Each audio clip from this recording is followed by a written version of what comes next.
Hey, so just sharing my thoughts on some things and,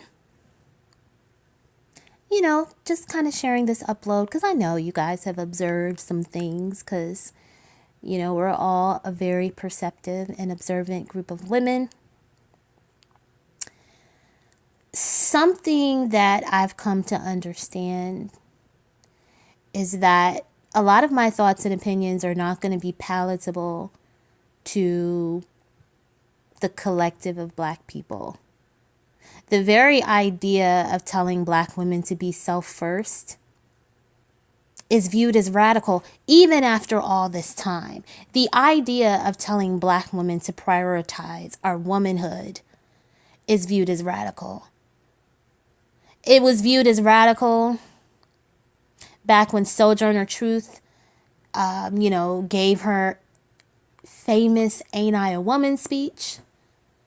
It was viewed as radical, in the, we'll say, later part of the 19th century when you had these conversations and kind of heated conversations, with people talking about Ida B. Wells Barnett versus Mary Church Terrell, both Black women who were activists. Mary Church Terrell was more of the opinion that Black women should focus on Black women and issues relating to Black women and children.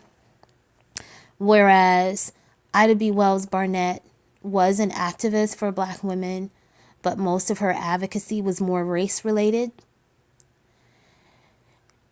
And I mean, even if you fast forward to the 1960s and into the 70s, where you had all of these conversations in Black Panther circles about whether or not the issues affecting Black women should be addressed, because you had prominent Black men in that movement who basically were saying that they felt like dealing with Black women represented slavery and oppression, and they viewed access to the white woman's genitals as a sign of liberation.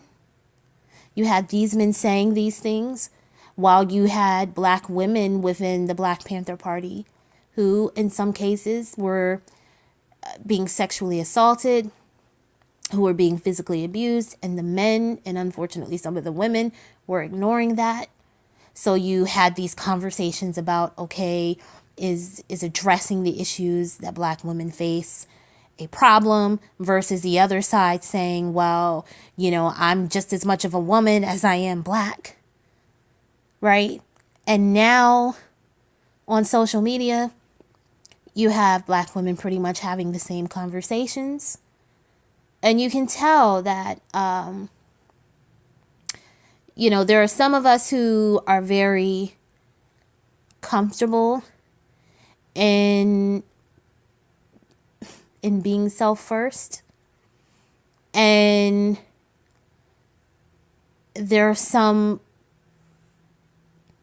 who may not be, or, maybe we're not all at the same place.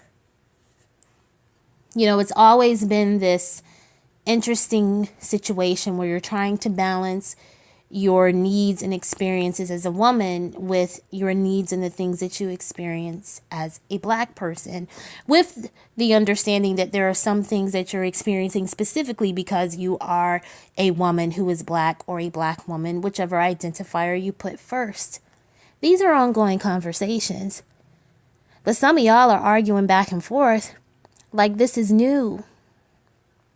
Let me tell you something. I've had someone tell me, like, sis, you do realize all this stuff that y'all are going back and forth about, we've been there and done that. But there's always this hang up. There's always this hang up and kind of this guilt that we have when it comes to being self first. And so, for people who may not understand where I'm coming from, just know that my biggest concern is that anytime Black women come up with a way to give a name to our experiences,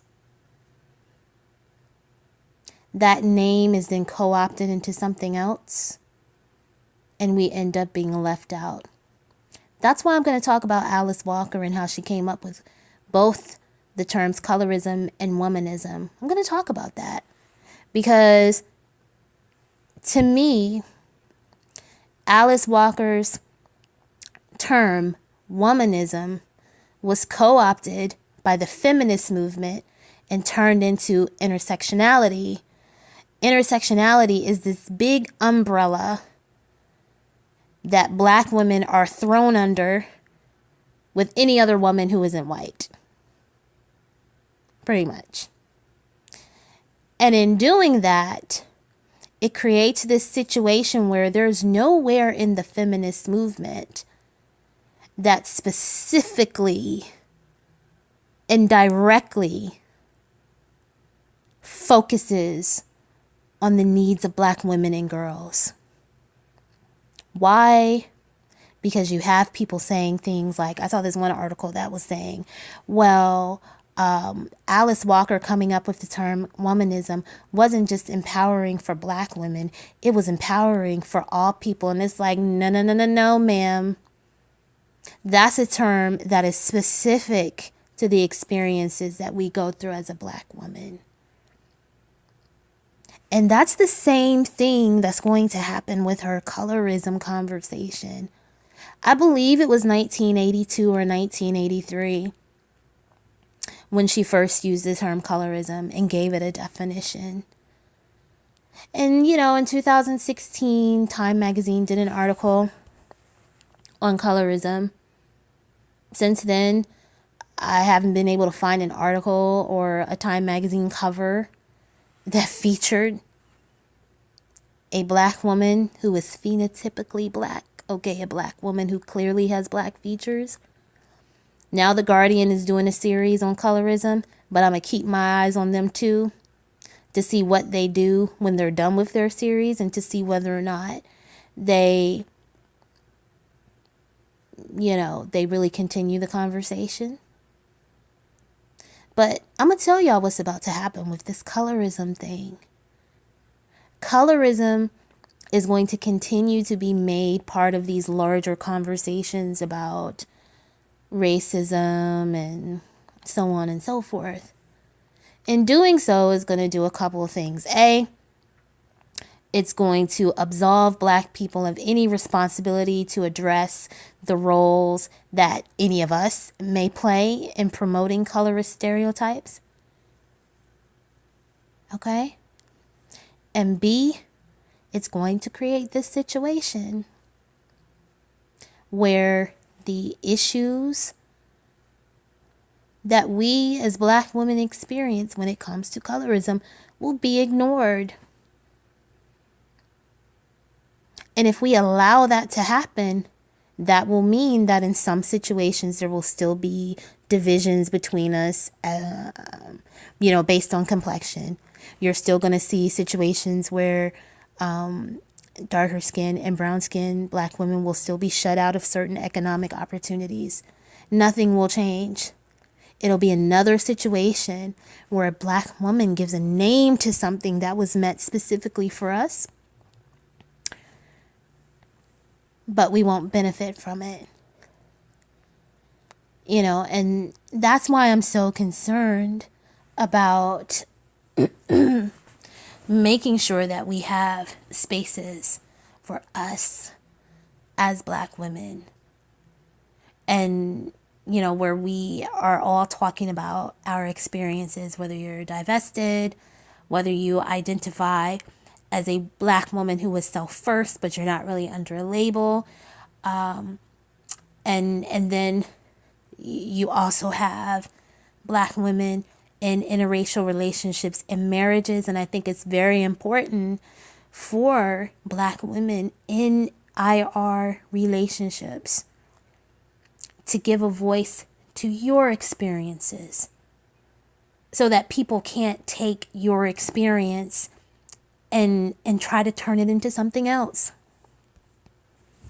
Because right now, you have a lot of people suggesting that the only reason that Black women consider interracial relationships is because of whatever with Black men. A lot of people simply refuse to acknowledge that just like everyone else, Black women have preferences. There are some Black women who simply do not have a preference for Black men. There are some Black women who don't have a preference for darker skinned Black men. Okay? But when you have these situations where every time we try to create something for us, it's co-opted into something else, that means there will be no room for us to share our experiences. And I'm going to wrap this up in a minute here, but there's a Black woman in another sector of YouTube that literally gave examples of how certain experiences that she's discussed on YouTube have been taken and used off of YouTube. Literally gave examples. And so sometimes we have to be careful because, listen, there are people, listen, I bet you at some point, people who are not actually divested or BWE will be writing books and magazine articles and essays talking about our thoughts and ideas. You might see TV and movie characters created by people who are not actually Black women who are divested, BWE, self-first. Okay? So this is why some of us are very passionate about making sure that we have spaces to share our messages. And why? Because I know there are some people that come to the channel and they get a little bit triggered. But that's why there are some people who have spaces where if you're not a Black woman, they're not comfortable with you participating in the conversation unless you can really be objective and not make the conversation about yourself and not make the conversation about you being triggered. And I think it's okay for us to be that way. And frankly, I think it's necessary. It's necessary. All right.